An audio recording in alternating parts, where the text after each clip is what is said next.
Միացյալ Նահանգներն ու Ուկրաինան հայտարարել են, որ 3 Ժնևում բանակցությունների ժամանակ զգալի առաջընթաց են գրանցել խաղաղության նոր պլանի շուրջ։ Համատեղ հայտարարությունում ասվում է, որ փոփոխություններ են արվել նախնական տարբերակում եւ թարմացված ու հստակեցված շրջանակային փաստաթուղթ են պատրաստել, որը ըստ Վաշինգտոնի լիովին կապահովի Ուկրաինայի ինքնիշխանությունը եւ կնպաստի արդար խաղաղությանը։ Թե ինչ փոփոխություններ են արվել Վաշինգտոնի առաջարկած 28 կետանոց պլանում, որն Ուկրաինայի դաշնակիցները քննադատել են չափազանց ռուսամետ լինելու համար, չի նշվում։ Նաեւ պարզ չէ, թե ինչպես է այն լուծելու թերևս ամենակարևոր տարածքների եւ անվտանգության երաշխիքների հարցերը։ Հայտարարությունում ասվում է. Քննարկումների արդյունքում գրանցվել է նշանակալի առաջընթաց դիրքորոշումները մերձեցնելու եւ հստակ հաջորդ քայլեր սահմանելու հարցում, եւ կողմերը վերահաստատեցին ցանկացած ապագա համաձայնություն պետք է լիովին ապահովի Ուկրաինայի ինքնիշխանությունը եւ հանգեցնի կայուն ու արդար խաղաղության։ Պետքարտուղար Մարկո Ռուբիոն, որը Ժնևում ղեկավարել է ամերիկյան պատվիրակությունը, ասել է, որ սա ուկրաինական կողմի հետ մինչ այժմ անցկացված թերևս ամենաարդյունավետ հանդիպումն էր։ Դիվանագետի խոսքով տեխնիկական մակարդակի քննարկումները կշարունակվեն նաև այսօր։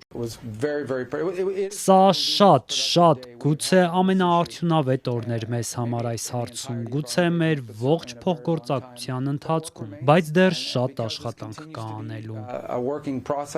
Ռուբիոն նաև ասել է, որ չլուծված հարցերն անհաղթահարելի չեն։ Դրանց շուրջ հնարավոր է համաձայնության գալ, պարզապես ավելի շատ ժամանակ է հարկավոր։ Կցանկանայինք, որ դա տեղի ունենա 5շաբթի, ասել է նա, չբացառելով, որ գուցե չկարողանան մինչև Թրամփի նշած ժամկետը՝ նոյեմբերի 27-ը վերջնական արդյունքի հասնել։ Լրագրողները հետաքրքրվել են, արդյոք եվրոպական երկրներն այլընտրանքային առաջարկներ են ներկայացրել, ինչի մասին հաղորդվել էր։ Ռուբիոն պատասխանել է, որ նման ծրագիր չի տեսել։ Համանապետքարտուղարն արդեն վերադարձել է Վաշինգտոն։ Ու մինչ Ժնևում բանակցություններ էին ընթանում, ԱՄՆ նախագահը քննադատել է Ուկրաինային եւ եվրոպական երկրներին, նշելով, որ Եվրոպան շարունակում է նավթ գնել Ռուսաստանից, իսկ Ուկրաինան զրո երախտագիտություն է հայտնել ԱՄՆ ջանքերի համար, թեև նախագահ Զելենսկին բազմիցս է հրապարակավ շնորհակալություն հայտնել ԱՄՆ-ին։ Ավելի ուշ Ռուբիոն ասել է, որ այդ լարվածությունը մեղմվել է եւ Թրամփը գոհ է գրանցված առաջընթացից։ Նախագահ Զելենսկին երեկոյան ուղերձում հայտարարել է, որ չափազանց կարևոր է ԱՄՆ-ի հետ աշխատանքը եւ կան ազդակներ, որ Թրամփի թիմը լսում է Ուկրաինային։ Ըստ նրա կան հարցեր, որոնք առաջնահերթ են Ուկրաինայի համար։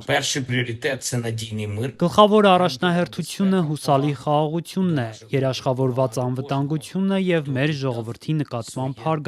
հարգանքը բոլոր նրանց նկատմամբ, ովքեր իրենց կյանքն են զոհաբերել Ուկրաինան ռուսական ագրեսիայից պաշտպանելու համար։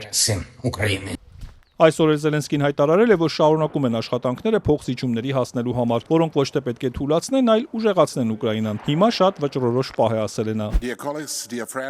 Գերագույն ռադայի խոսնակ Ռուսլան Ստեֆանչուկն էլ հայտարարել է, որ բանակցություններում Կիևի համար կարմիր գծեր են Ռուսաստանի օկուպացրած տարածքների ճանաչումն այլ երկրների կողմից, պաշտպանության ոլորտում եւ այլ դաշինքներին միանալու սահմանափակումները։